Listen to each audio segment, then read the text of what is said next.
দীঘাতে গিয়ে আমরা এই রুমটায় ছিলাম, তো আমি রুম ট্যুর দেবো বলেছিলাম, তো এই ভিডিওতে আমি সেটাই দেবো। আমাদের রুম নম্বর ছিল হচ্ছে 322। এখানে হচ্ছে একটা বেড পাবে এরকম, একটা টিভি, প্লাস ওইদিকে যেটা দেখতে পাচ্ছ একটা বড় জানলা, এই জানলা থেকে পুরো সুইমিং পুলটা দেখা যাবে।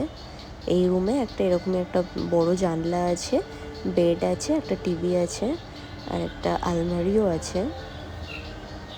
এটা হচ্ছে আলমারিটা। আর আমরা নিয়েছিলাম হচ্ছে ডাবল বেডের রুম নিয়েছিলাম আমরা। আমাদের রুমটা ভালোই ছিল, বড় ছিল, অসুবিধা হয়নি। এই সাইডে এটা বাথরুম, আর দুটো রুমের মধ্যে একটাই আয়না ছিল, সেটা হচ্ছে এইটা, আর একটা বাথরুমে একটা আয়না ছিল। তো হচ্ছে এটা বাথরুম আমাদের। বাথরুমটাও খুব সুন্দর ছিল। বাথরুমে হচ্ছে এই যে এই আয়নাটা দিয়েছিল, আয়নার জন্য একটু প্রবলেম হয়েছে, বাট ওটা কোনো ব্যাপার না, ওটা ঠিকঠাক ছিল। আর এটা হচ্ছে আর একটা রুম।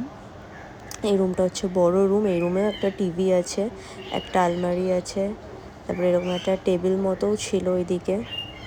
আর তখন আমাদের রুমে অ্যাকচুয়ালি মানে পরিষ্কার হচ্ছিলো, তো ওই জন্য ভালো করে খুব একটা ভালো করতে পারিনি, তারপরেই আমাদের বেরিয়ে যাওয়ার কথা ছিল ওই জন্যই। আর এটা হচ্ছে সি বিচটা, ব্যালকানি থেকে পুরো দেখা যাবে।